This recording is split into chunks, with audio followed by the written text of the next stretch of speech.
ഇക്കഴിഞ്ഞ ദിവസമാണ് ഹോസ്പിറ്റലുകളിൽ അവർക്ക് എന്താണോ റേറ്റ്, അവിടുത്തെ ചികിത്സാ ചെലവ് വരുന്നത് എന്താണെന്ന് പ്രദർശിപ്പിക്കുന്നില്ല എന്ന് പറയുന്ന വളരെ അതീവ ഗുരുതരമായ ഹൈക്കോടതി ഉത്തരവിന്റെ കോപ്പിയുമായി ശ്രീ ജോസഫ് എത്തിയത്.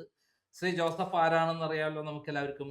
വേൾഡ് സോഷ്യൽ റൈറ്റ്സ് കൗൺസിലിന്റെ നാഷണൽ ചെയർമാനാണ്. അദ്ദേഹം നടത്തുന്ന പോരാട്ടം ചെറുതൊന്നുമല്ല.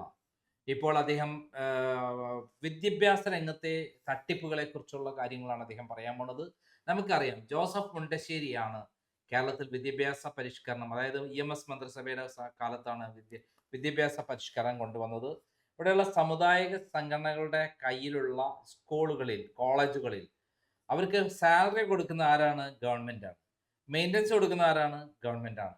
പക്ഷെ അവിടെയുള്ള ടീച്ചേഴ്സിന് ഇത് കൊടുക്കുമ്പോൾ ടീച്ചേഴ്സിനെയും അവിടെയുള്ള ജീവനക്കാരെയൊക്കെ നിയമിക്കുന്ന ആരാ? അവിടുത്തെ മാനേജ്മെന്റ് ആണ്. കോടികളാണ്, ലക്ഷങ്ങളാണ് പിരിക്കുന്നത്. നമ്മുടെ വെള്ളാപ്പള്ളി 4000 കോടി പിരിച്ചു, ഇതിന്റെ വകയിൽ പിരിച്ചു എന്നുള്ളതാണ് അവിടുത്തെ ഒരാള് കഴിഞ്ഞ ദിവസം ഇന്റർവ്യൂ തന്നത്. ഇപ്പോൾ ശ്രീ ജോസഫ് നമ്മളോടൊപ്പം ഉണ്ട്. നമസ്കാരം. നമസ്കാരം. എന്താണ് താങ്കളെ ഹോസ്പിറ്റലിന്റെ കാര്യത്തിൽ എല്ലാവരും ഒരേപോലെ വളരെ അപ്രീഷിയേറ്റ് ചെയ്തൊരു വീഡിയോ ആയിരുന്നു എന്ന് പറയുകയുണ്ടായി. ഇതേപോലെയാണ് ഇപ്പോൾ താങ്കൾ വന്നിരിക്കുന്നത് എയ്ഡഡ് സ്കൂളിൽ നടക്കുന്ന മാനേജ്മെന്റ് കൊള്ളയെ കുറിച്ചിട്ട്. അതെ, അതെ. എന്താണ് അങ്ങേക്ക് പറയാനുള്ളത്? അതായത് സ്വകാര്യ വിദ്യാഭ്യാസ മേഖല എന്ന് പറഞ്ഞിട്ട് കേരളത്തിൽ ഒരു സമാന്തര വിദ്യാഭ്യാസ മേഖലയുണ്ട്. അതിൽ ശമ്പളം കൊടുക്കുന്നത്, ഗ്രാന്റ് കൊടുക്കുന്നത്, എല്ലാ ചെലവും നടത്തുന്നത് സർക്കാരാണ്. മാനേജർ ഇത് പണിയുന്ന പണിയേ ഉള്ളൂ. പണി കഴിഞ്ഞാൽ പിന്നെ എല്ലാ അധ്യാപകർക്കിട്ടും പണി കൊടുക്കുന്ന ഇടപാടാണ് ഈ മാനേജർമാർക്ക്. പല കാര്യങ്ങൾ നിയമനത്തിന് കാശ് വാങ്ങുന്ന കാര്യം പറയുന്നതിന് മുമ്പ് എനിക്ക് ഒന്ന് രണ്ട് പ്രധാനപ്പെട്ട കാര്യം പറയാൻ ഉണ്ട്. എന്താണെന്ന് ചോദിച്ചാൽ, AMLP സ്കൂൾ കൊളത്തൂർ എന്ന് പറഞ്ഞിട്ട് മലപ്പുറം വിദ്യാഭ്യാസ ജില്ലയിൽ ഒരു LP സ്കൂളുണ്ട്. ആ LP സ്കൂളിൽ ഇതുവരെ ഫിറ്റ്നസ് സർട്ടിഫിക്കറ്റ്, സാധാരണ അവിടെ തലയെണ്ണാൻ ചെല്ലുമ്പോൾ ഫിറ്റ്നസ് സർട്ടിഫിക്കറ്റ് ഉണ്ടെങ്കിൽ മാത്രമേ തലയെണ്ണാൻ പാടുള്ളൂ. പക്ഷേ ഈ LP സ്കൂളിൻ്റെ മാനേജ്മെൻറ്റ് ഇതുവരെ ഫിറ്റ്നസ് സർട്ടിഫിക്കറ്റ് വാങ്ങി കൊടുത്തിട്ടില്ല. ആ സ്കൂളിൽ ഇപ്പോഴും പ്രീ പ്രൈമറി കുട്ടികളെ പഠിപ്പിക്കുന്നുണ്ട്. ഞാൻ വിദ്യാഭ്യാസ മന്ത്രിക്ക് പരാതി കൊടുത്തിട്ട് എനിക്കതിനൊരു മറുപടി പോലും തരാൻ അവർ മനസ്സ് കാണിച്ചിട്ടില്ല. ശിവൻകുട്ടി അവിടെ നിരവധിയായ പിഞ്ചു കുഞ്ഞുങ്ങൾ മരണം കാത്തിരിക്കുവാണ് ഈ വിദ്യാഭ്യാസ വകുപ്പ്. കാരണം ഏത് നിമിഷവും തകർന്നു വീഴാവുന്ന കെട്ടിടമാണ് ആ LP സ്കൂളിൻ്റെ. അവിടെ പഠിക്കുന്നത് പിഞ്ചു കുഞ്ഞുങ്ങളാണ്. ദൈവ അങ്ങനെ സംഭവിക്കാതിരിക്കട്ടെ. എന്തെങ്കിലും കാരണവശാൽ ആ ബിൽഡിങ് തകർന്നാൽ അവിടെ മരിച്ചു വീഴുന്നത് നമ്മുടെ നാട്ടിൻ്റെ വരും തലമുറയെ ആകേണ്ട പിഞ്ചു കുഞ്ഞുങ്ങളാണ്. ഞാൻ വിദ്യാഭ്യാസ മന്ത്രിക്ക് പരാതി കൊടുത്തു. AEയോട് പരാതി പറഞ്ഞു. AEO പറഞ്ഞ് എനിക്കൊന്നും ചെയ്യാൻ പറ്റുന്നില്ലെന്ന് പറഞ്ഞു. ആരാണ് ആ LP സ്കൂളിൻ്റെ മാനേജരെ ഭയപ്പെടുന്നത്? എന്തുകൊണ്ടാണ് ഭയപ്പെടുന്നത്? അവിടെ വിദ്യാഭ്യാസ വകുപ്പിൻ്റെ റോൾ എന്താണ്? വിദ്യാഭ്യാസ വകുപ്പ് നടപടിയെടുക്കണ്ടേ? കുഞ്ഞുങ്ങളുടെ ജീവൻ വെച്ച് കളിക്കുന്ന ഈ കളി അവസാനിപ്പിക്കണ്ടേ? അവിടെ കുഞ്ഞുങ്ങൾ മരിച്ചു വീണാൽ റീത്തുമായി കാത്തു നിൽക്കുന്ന മന്ത്രിയാണോ നമ്മുടെ വിദ്യാഭ്യാസ മന്ത്രി? അദ്ദേഹത്തിന് ഇത്തരം കാര്യത്തോട് വളരെ ഗൗരവമായ ഒരു നിലപാടെടുക്കാൻ സാധിക്കാത്തത് എന്തുകൊണ്ടാണ് എന്നാണ് എൻ്റെ ചോദ്യം. അതുപോലെ ഈ തൃശ്ശൂർ വിദ്യാഭ്യാസ ജില്ലയിൽ ഒരു സ്കൂളുണ്ട്. പ്രവീൺ എന്നാണ് മാനേജറുടെ പേര്. 3 സ്കൂളുണ്ട്. 2 തൃശ്ശൂർ ജില്ലയിലും 1 പാലക്കാട് ജില്ലയിലും. അവിടെ ആ പ്രവീൺ എന്ന് പറയുന്ന മാനേജർ 120 പേരിൽ നിന്നാണ് ലക്ഷങ്ങൾ വാങ്ങിയിരിക്കുന്നത്. ആര്യ എന്ന് പറഞ്ഞൊരു ടീച്ചർ കാശ് കൊടുത്തത് ചെക്കായിട്ടാണ്. അതുകൊണ്ട് ടീച്ചർക്ക് കേസ് കൊടുക്കാൻ പറ്റി. നിങ്ങളൊന്ന് ആലോചിച്ച് നോക്കി, 120 പേരിൽ നിന്ന് മിനിമം 25 ലക്ഷം കുട്ടിക്കും. ആര്യ ടീച്ചറിനോട് മേടിച്ചത് 15 ലക്ഷമാണ്. 40 ലക്ഷമാണ് പുതിയതായിട്ടുള്ളവരോട് വാങ്ങുന്നത്. അങ്ങനെ വരുമ്പോൾ മിനിമം 25 ലക്ഷം രൂപ വെച്ച് കൂട്ടി 100 പേരിൽ നിന്നും 25 കോടി രൂപ വരികയായി. പലരും പരാതി കൊടുത്തു. അവിടുത്തെ PTA പ്രസിഡന്റ് പരാതി കൊടുത്തു. അവിടെ 2 ബിൽഡിങ്ങിൻ്റെ നടുക്കൊരു ബിൽഡിംഗ് ഉണ്ട്, അതിന് ഫിറ്റ്നസ് ഇല്ല. ആ LP സ്കൂളിലും UP സ്കൂളിലും പഠിക്കുന്ന കുട്ടികൾ ബിൽഡിങ്ങിന് ഫിറ്റ്നസ് നോക്കിയിട്ടാണോ അതിലെ ഓടിക്കളിക്കുന്നത്? അപ്പോൾ അത് തകർന്നാൽ എന്താ പറ്റുന്നത്? കുട്ടികളുടെ മുതുകത്ത് വീഴും, അല്ല തലയിൽ വീഴും, അവർക്ക് മരണം സംഭവിക്കും. നഷ്ടപ്പെടുന്ന ആർക്കാണ്? അധ്യാപകർക്ക് ഒരു പരിധി വരെ, രക്ഷിതാക്കൾക്ക് മാത്രമാണ് നഷ്ടം, നാട്ടുകാർക്കാണ് നഷ്ടം. എന്തുകൊണ്ട് വിദ്യാഭ്യാസ വകുപ്പ് പ്രവീൺ BC എന്ന് പറയുന്ന ഈ മാനേജർക്കെതിരെ നടപടി എടുക്കുന്നില്ല? 15 കേസുണ്ടായിട്ടും മാനേജർ സ്ഥാനത്ത് നിന്ന് എന്തുകൊണ്ട് അയാളെ അയോഗ്യനാക്കുന്നില്ല? നിരവധി മലപ്പുറം ജില്ലയിലും വയനാട് ജില്ലയിലും നിരവധിയായ സ്കൂളുകൾ ഫിറ്റ്നസ് സർട്ടിഫിക്കറ്റ് ഇല്ലാണ്ട് പ്രവർത്തിക്കുന്നു. എന്തുകൊണ്ട് അതിനെക്കുറിച്ച് സമഗ്രമായിട്ട് അന്വേഷിക്കുന്നില്ല? ആർക്കാണ് ഇതിൻ്റെ നഷ്ടം?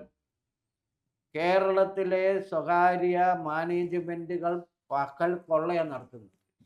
അധ്യാപക നിയമനത്തിന് കോടികൾ വാങ്ങുന്ന അവസ്ഥയാണ്. അതിനെക്കുറിച്ച് അന്വേഷിക്കാൻ എന്തെങ്കിലും ഒരു സംവിധാനമാണ്? ഈ സ്വകാര്യ വിദ്യാഭ്യാസ സ്ഥാപനങ്ങളിലെ നിയമനം എന്തുകൊണ്ട് PSCക്ക് വിടുന്നില്ല? ഇടതുപക്ഷമല്ലേ ഭരിക്കുന്നത്? ഇത്തരം കാര്യത്തിൽ ഒരു നിലപാട് വേണം. അങ്ങനെ ഒരു നിലപാടുണ്ട്. ഇപ്പോഴും കൊള്ളയടിക്കുന്നത് വെള്ളാപ്പള്ളി നടേശനെ പോലെയുള്ള ആൾക്കാരില്ല. ഈ വെള്ളാപ്പള്ളി നടേശൻ്റെ അടുത്ത സുഹൃത്താണ് ഈ പ്രവീൺ. വെള്ളാപ്പള്ളിക്ക് പഠിച്ചതാണ്, 25 കോടിയുണ്ട്. വെള്ളാപ്പള്ളി ആയിരക്കണക്കിന് കോടിയുണ്ട്. അത് അനുവദിക്കുക എന്ന് പറഞ്ഞാൽ പാവം കുഞ്ഞുങ്ങളുടെ ജീവനെടുത്ത് പന്താടുക എന്നാണ് അതിൻ്റെ അർത്ഥം. എന്തുകൊണ്ട് വിദ്യാഭ്യാസ വകുപ്പ് ഇത്തരം കാര്യത്തിൽ നടപടിയെടുക്കുന്നില്ല? പരാതികൾ കേൾക്കുന്നില്ല? ന്യായമായൊരു ചോദ്യമല്ല. ഫിറ്റ്നസ് സർട്ടിഫിക്കറ്റ് ഇല്ലാണ്ട് എങ്ങനെയാണ് ഒരു സ്കൂളിനെ പ്രവർത്തിക്കാൻ അനുവദിക്കുക?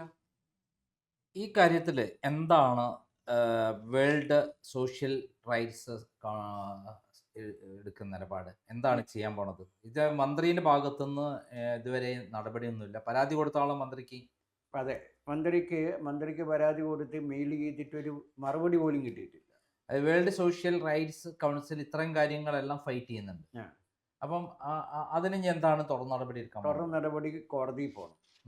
കേരളത്തിൽ കോടതിയുടെ നിരീക്ഷണത്തിൽ ഒരു അന്വേഷണം നടക്കണം. എത്ര സ്കൂളുകൾക്ക് ഫിറ്റ്നസ് സർട്ടിഫിക്കറ്റ് ഇല്ല?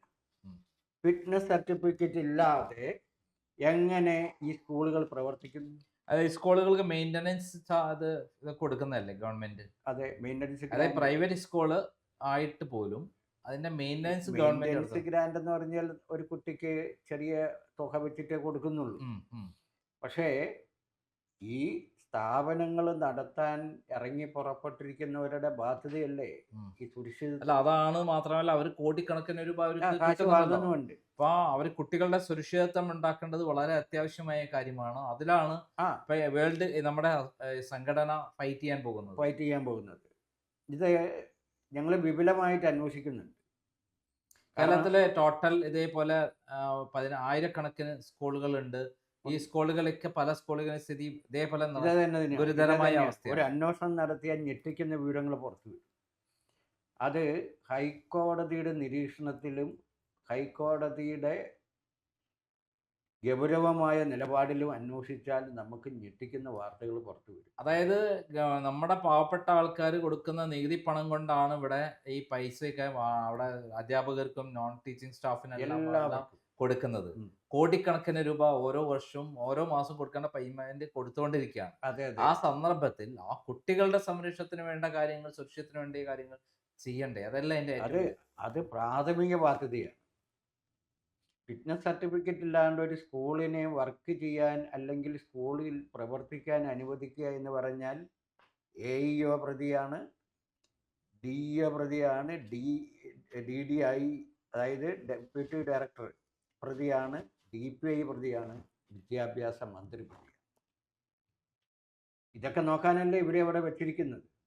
അല്ല, അവർക്ക് ഇതിനർത്ഥം വിദ്യാഭ്യാസ മന്ത്രിക്കും ഈ കൂട്ടുകച്ചവടത്തിൽ ബന്ധമുണ്ടെന്നല്ലേ? പരാതി ഉണ്ടാവാം. കൊടുത്തിട്ട് ഒരു അനക്കം പോലും ഇല്ലാതെ. പരാതി കൊടുത്തിട്ട് അതിന് മറുപടി കിട്ടാത്ത സാഹചര്യം വരുമ്പോൾ നമ്മൾ എങ്ങനെയാ ചിന്തിക്കുക? നമുക്ക് നേരായി ചിന്തിച്ച് കുട്ടികളുടെ അപ്പൂപ്പനാണ് എന്നൊക്കെ പറഞ്ഞിട്ടാണല്ലോ അദ്ദേഹം പലപ്പോഴും വീഡിയോയിലൊക്കെ വരാറ്. അതൊക്കെ വരുന്നത്. വീഡിയോ കോൺഫറൻസ് ചെയ്ത് കുട്ടികളെ കെട്ടിപ്പിടിച്ച് അവരെ തൊക്കത്തെടുത്തത് എൻ്റെ മോനാണ്, അപ്പൂപ്പനാണ് ഞാൻ എന്നൊക്കെ പറഞ്ഞിട്ടാണ് താടിക്കൊക്കെ പിടിപ്പിച്ച് അദ്ദേഹം പിന്നെ പത്രക്കാരെ കൊണ്ട് ഫോട്ടോ എടുപ്പിച്ച് പബ്ലിസിറ്റി ഉണ്ടാക്കാറ്. എന്നാൽ അവർക്ക് ഈ കുട്ടികൾക്ക് ഏതെങ്കിലും ഒരു കുരുന്നിന് അപകടം പറ്റുന്നു പറഞ്ഞാൽ അതിന് മുതിരാത്ത ഇദ്ദേഹം മനുഷ്യനാണ്. എന്തുകൊണ്ട് നടപടി എടുക്കുന്നില്ല?